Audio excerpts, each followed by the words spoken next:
Hey, how's it going? It's me, Comic Crack. Wanted to do my weekly kind of wrap up of the books that I've read this week. We had a great hangout this afternoon with Damien Sleeper Reader 666 and La Raza. And I don't think I did this last week. I'm still in the middle of the 500 comics reading tag, I guess, hashtag thing that's for the year. I think I just logged number 161, which is great. Again, I mean, I feel like I would be reading a lot anyway, just due to the pandemic, because I feel like I read quite a bit last year, especially as we were working from home and just completely shut down. So we'll see. But this has been some really good, kind of gives me a little extra boost to tackle the piles. So I recently cleaned up. I put a bunch of stuff away.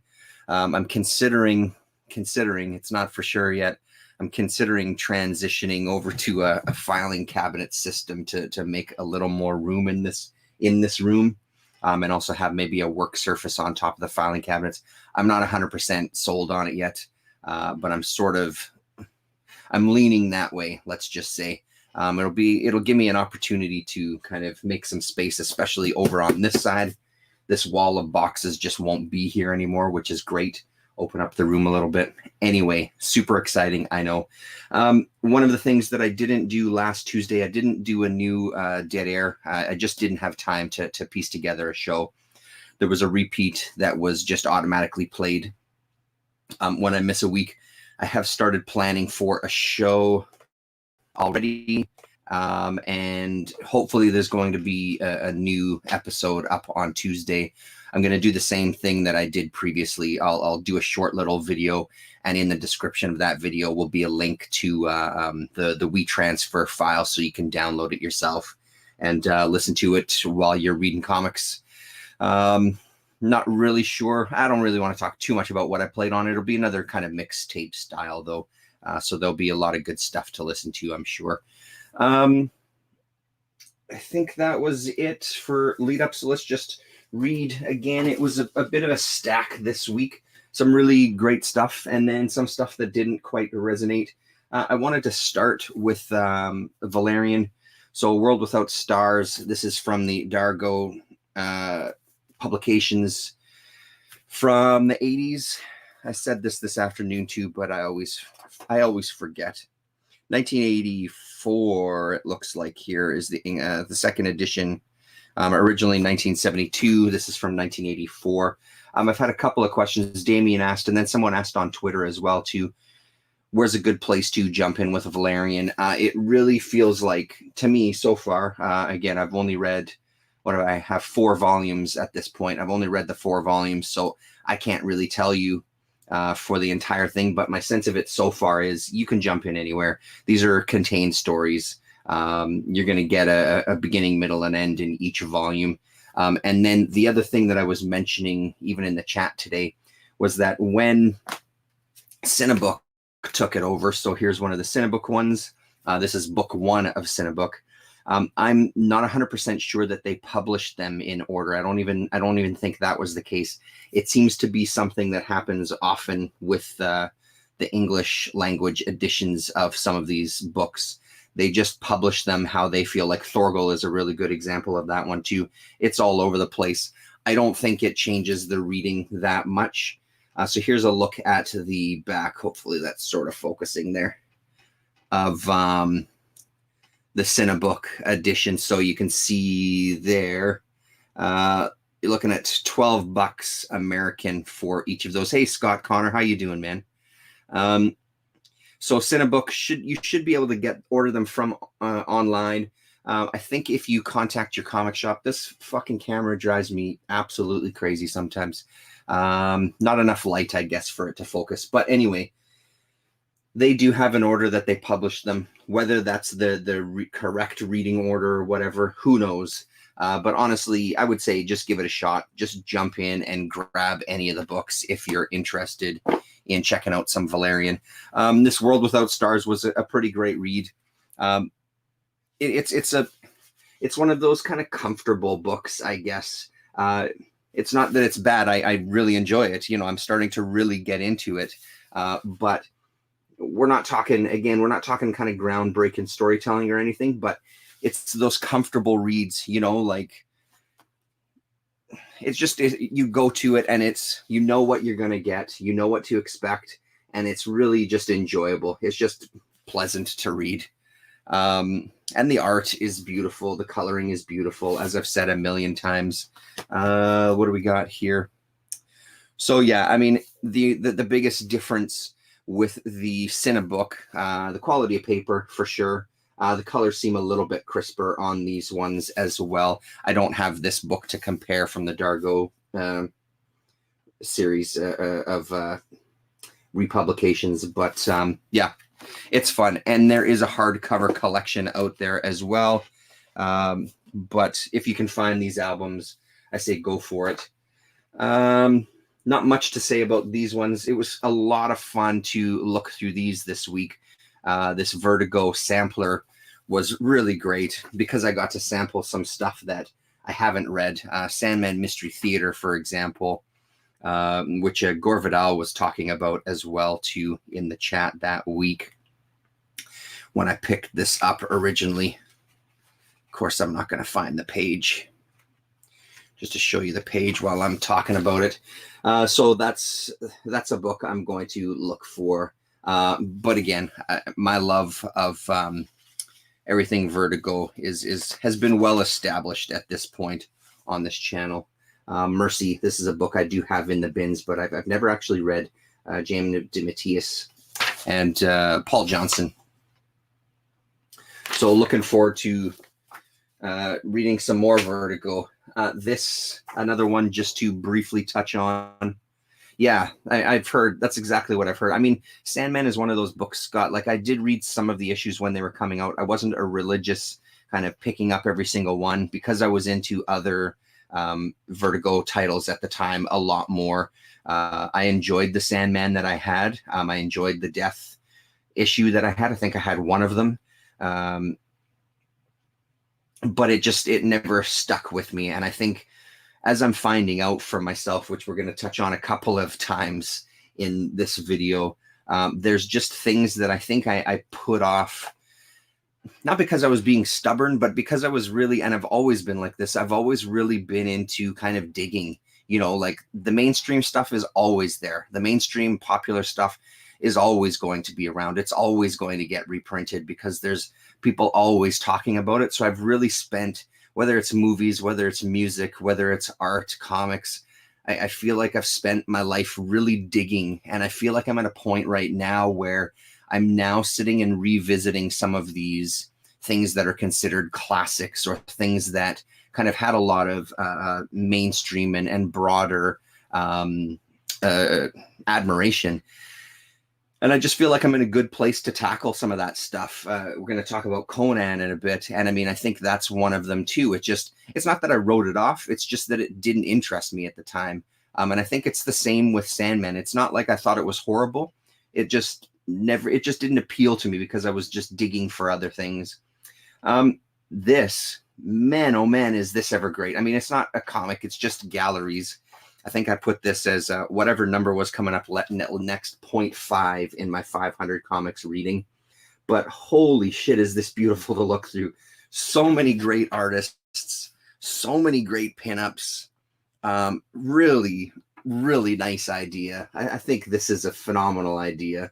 Just a little bit of a promotional kind of thing. Does it have a price on the front? Yeah, it does have a price on the front. I thought maybe it would have been something that would have been a cheapo or even a freebie when you buy some Vertigo or something. It might have been a little comic shop exclusive or something, but I guess not.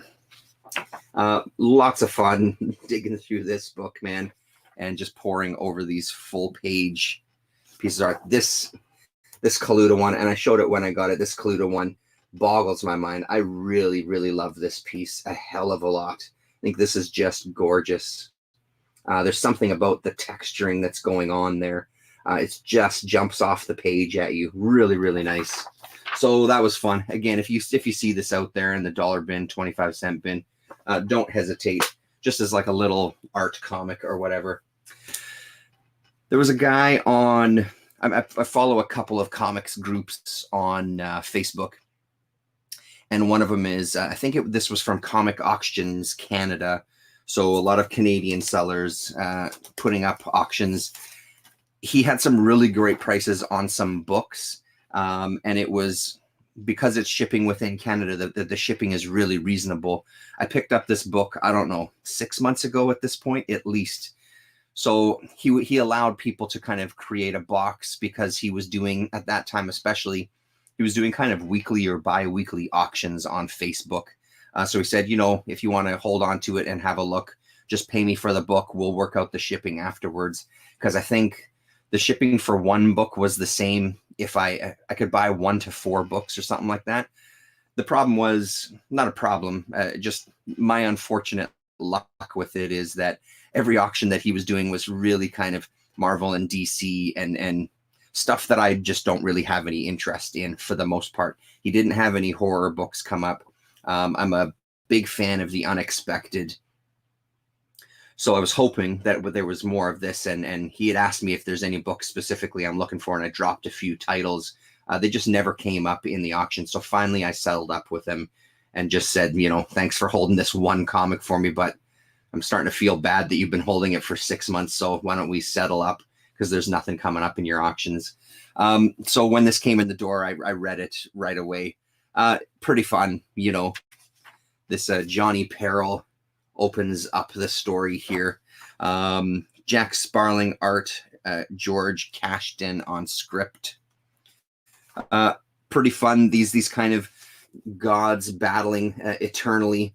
They take over the mind and body of a man, and this one man is their chosen kind of hero for the good side to go and find this evil god and get him out of from inhabiting the other body, so they can go back to their eternal battles.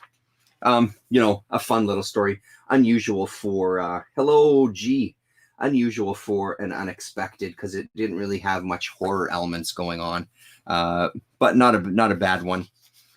This second one was kind of a more enjoyable one for me. This Wheel of Misfortune. Again, we're not talking huge twists that you can't see coming from a mile away, but a gang of crooks come across this Wheel of Misfortune, and each of them spins the wheel to see what their destiny is. And of course, they all poo-poo it and say, nah, this is just a load of hooey. And of course, everything comes true. A guy gets acid in his face. A guy, you know, drowns, etc. But some really, really fun art.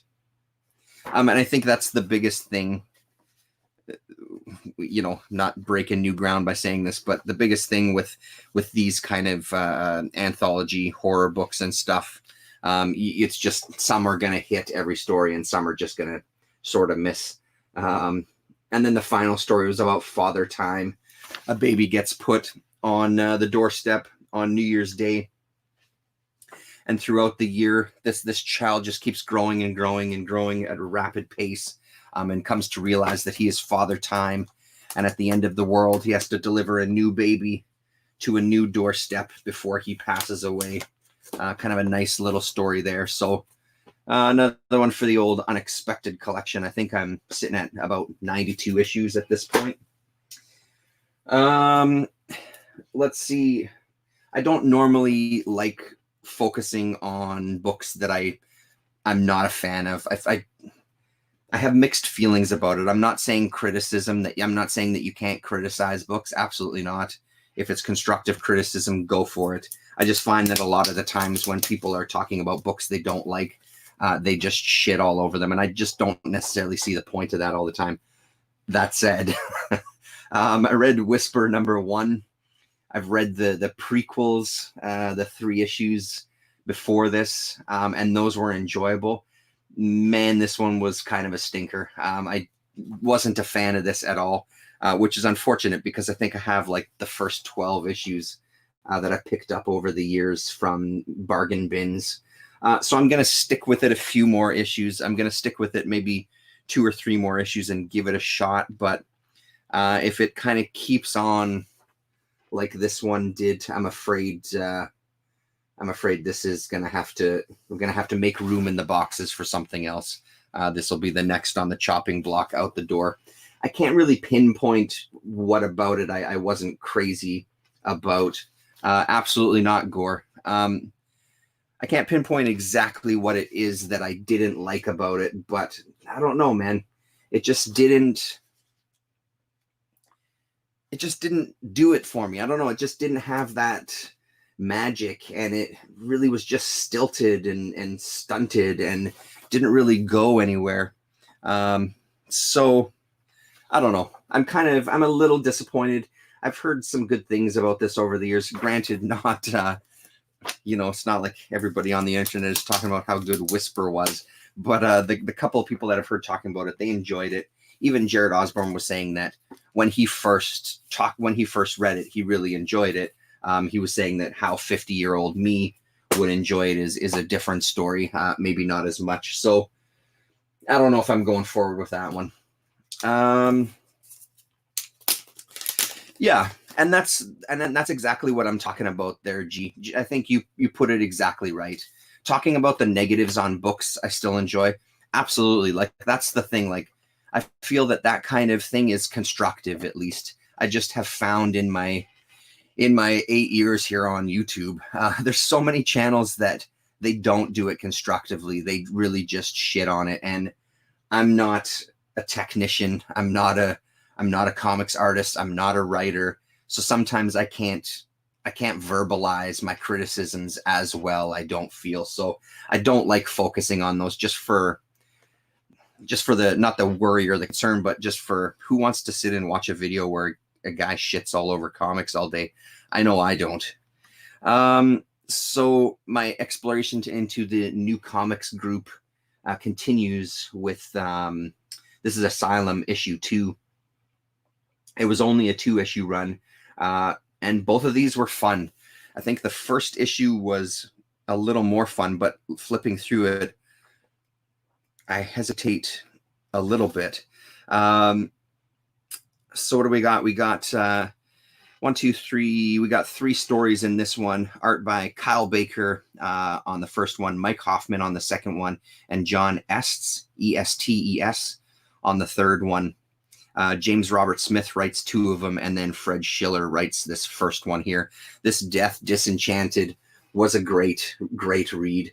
Again, with these kind of horror anthologies, this one completely twists that around with it being a kind of comedic look at death coming for this old woman who, no matter what happens as he's driving and using his checklist and talking to us about how grisly and gory this is going to be. Things like she falls in an open manhole so she doesn't get run over. Tries to drop a safe on her, and she gets propelled out of the way by a gate opening up in the concrete. And Death just continually gets frustrated. Finally, Death comes to her house, and she invites Death in for some tea and cookies because she doesn't get any visitors. Death becomes discouraged and kind of eventually just fades away. Really entertaining, really nice art in this one, really nice black and white art. I enjoyed that one quite a bit. It took me by surprise. This second one kind of ends abruptly, and I don't really know what I read in this one. The art is really nice. It's called Tommy. This guy who accidentally runs over his son and puts him in the hospital.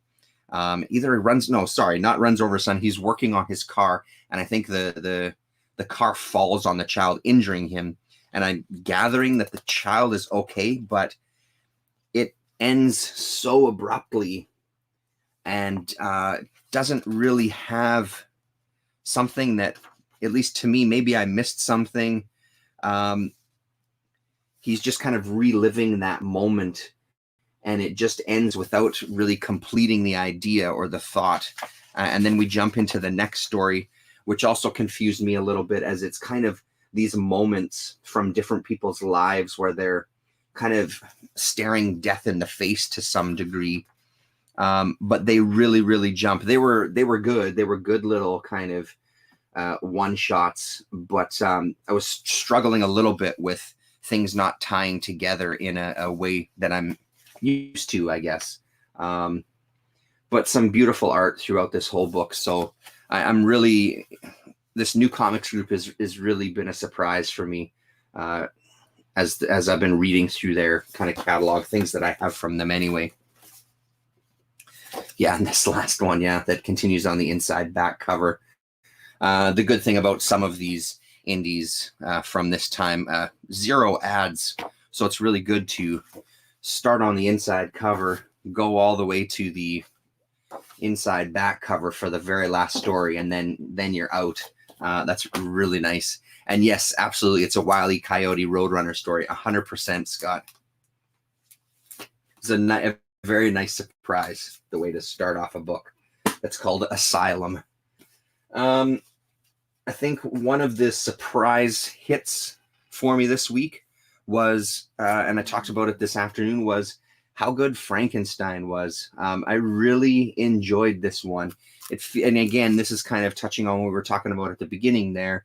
With I haven't avoided them on purpose. I just haven't dug into the classics. So it feels like lately, you know, I hit some Dracula, a couple of Draculas actually. I hit Dr. Jekyll and Mr. Hyde. Now I've hit Frankenstein. I'm kind of revisiting these classic monsters and their kind of comic book adaptations.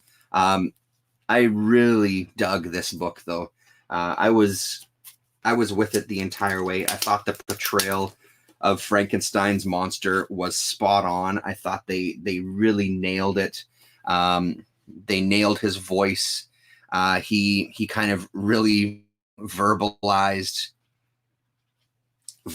everything that he was kind of feeling being created from nothing, and the frustration and the shock and the horror of that, which, you know, I don't know what it is with my mindset this year, getting into these kind of stories and kind of really, again, when those boundaries are broken between a comic and you as a human being, and there's just some magic that happens there, and it hit me with this one for sure. And this story of revenge, and this story basically of this monster that's lonely. And again, it's not that lonely, confused, scared, angry, all of these things. It's not that story itself I'm not familiar with. It's just that the way that it was presented in this book, I found really, really worked. And the art drew me in completely. It's a few steps away from, it's a few steps away from a lot of, more mainstream artists. Sorry, I should say the artist's name here. I'm bad at doing this. Patrick Oliffe. There you go. So Martin Powell on writing duties, Patrick Oliffe, artist, Clem Robbins, letterer, and then Brooks Hagen on the cover painting. Oh, nice. Hey. Oh, wow. Age of Reptiles and Hieroglyph. Yeah. Both of those I have. An illustrated Dracula novel. That's fantastic. I think that'll be really good to keep an eye out for. Yeah, so I mean, Eternity Comics is the company here, and we're probably looking at what, 85, 86, 89. Hey, look at that, 89. If you see this in the cheap bins, I wouldn't hesitate giving it a shot. This is my favorite. I keep showing this one off because this is my favorite cover of the three. Really love the way that looks. There's number 2, and then number 1. And don't let the cover throw you off on this one. Not crazy about that front cover there, but seriously, give it a shot if you see it. It's well worth your 50 cents that you end up paying for it if you find it in the discount bins. And I think that's one of the things that has just been a nice surprise to me now that I'm really focusing on digging in back issue bins and hitting some of these boxes that have some of this more indie stuff in it that I just end up picking up in abundance and not taking the time to sit and read. A really nice surprise when that stuff translates like that. Yeah, man, I would say go for it, Gorvidal. I give it a shot. I was impressed. Another one that impressed me, this is Guy Davis, The Marquis Macabre, and this is book 3 of 5. which I didn't realize when I pulled it out of the bins because they were in bags and boards, and the number on this one is on the back. So I thought maybe it was a one-shot. But again, because Guy Davis has been on my radar, I saw his name. Yeah, I did see his name on the front. I saw his name and grabbed it and gave it a shot. And you open up, yeah, Charles Vest cover, back cover, Vince Locke. Yeah, written and illustrated by Guy Davis. The very first page you open to, you're right in the heat of a battle between our kind of main character and a demon that you find out is inhabiting the body of a man. And of course, a fight ensues with a couple of really great pages. And just at that kind of final moment, as the housemaid peeks into the room, the monster reverts back to the human form, and that's what she sees, basically a stranger in the house killing her master. Yeah, see, this is interesting to know. I'm not aware of Guy Davis very much at all. It's a name that I may have heard, but he seems to be popping up more and more for me lately. So I didn't know that he wasn't working in comics. So that's I'm gonna do some digging tonight after the video and see what I can find out about him. So I'm on board for this one. This is from 2000, and like I said, just a 5-issue miniseries from Oni Press. So I'm gonna keep my eyes open for this one. Loved it, really loved it. So another nice surprise from the 25-cent bin.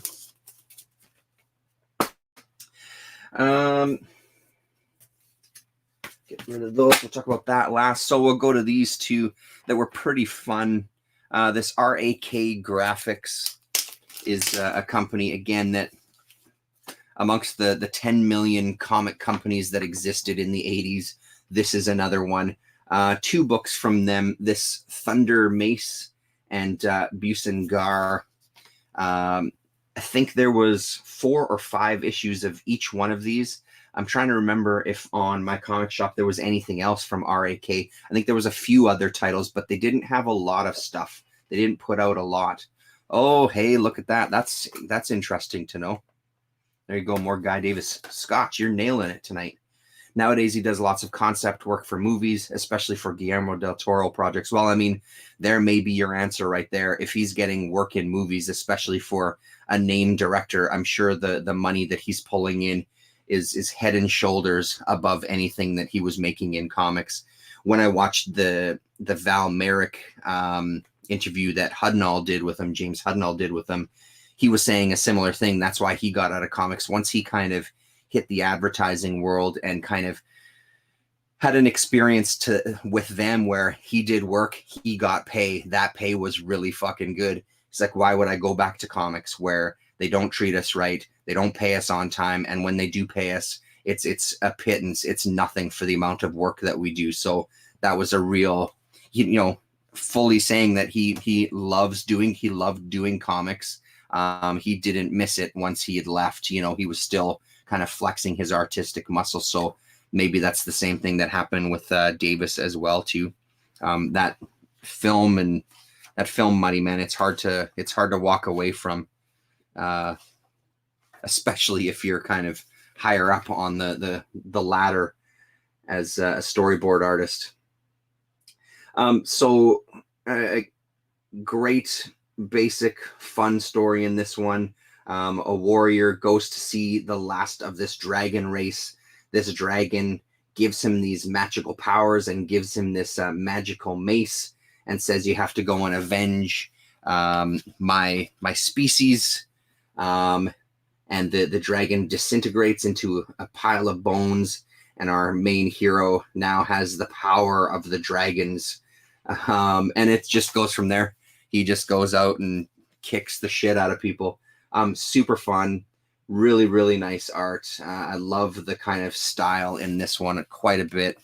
I'm bad at this. I apologize. I'm not saying people's names here. Co-creators Robert Krause and Rick Sellers. The front cover is Robert Krause, and the back cover is Rick Sellers. So that's Krause on the front, Sellers on the back. Like I said, 4 or 5 issues of this. Another one that is going on the list to dig for, because I think this will be fun to see how it progresses through those issues. Yeah, really, really nice art though throughout that one. And then Buse and Gar was a good tale as well. Yeah, we'll show you the insides of this one too. And then just one more after this, and we're wrapping it up here. 2 creatures. One of them, from what I understand from the little bit of the forward, Gar is our lizard man here, and he existed in the creator's sketchbook.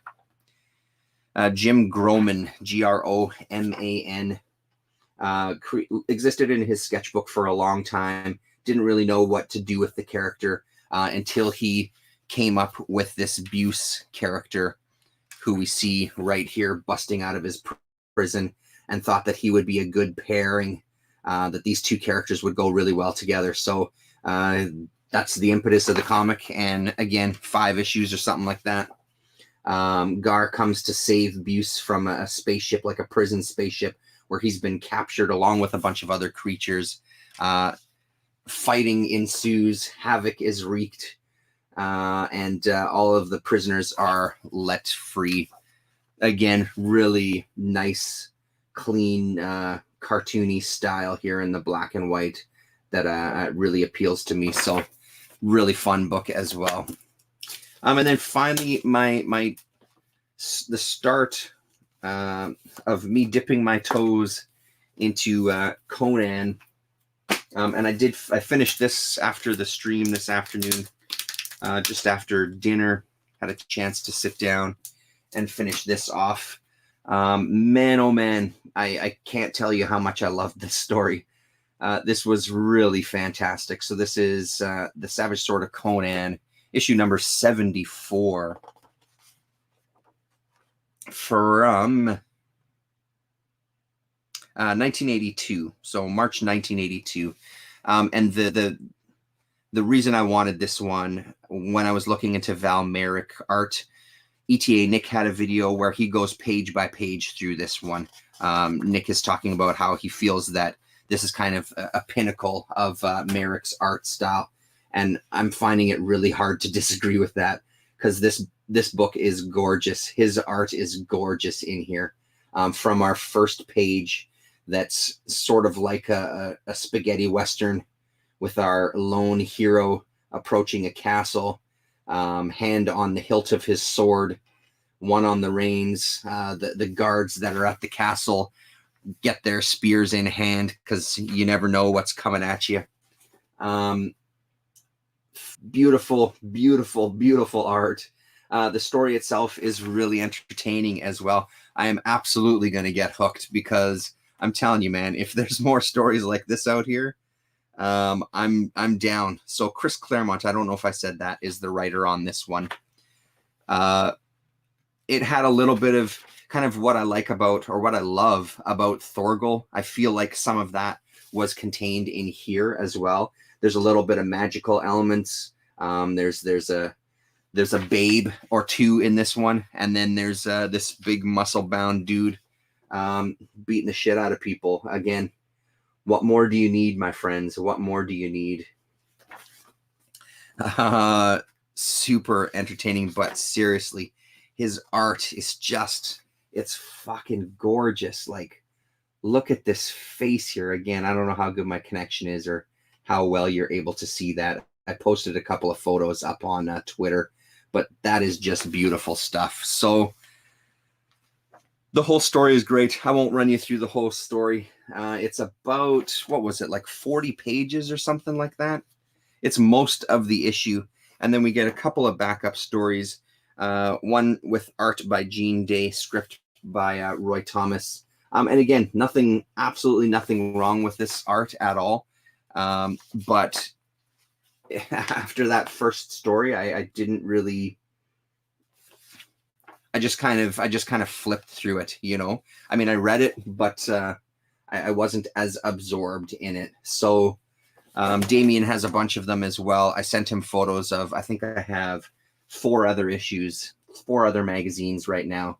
That's a really nice picture of some kind of demon frog there. 4 other issues, and maybe we'll do some reading of this together.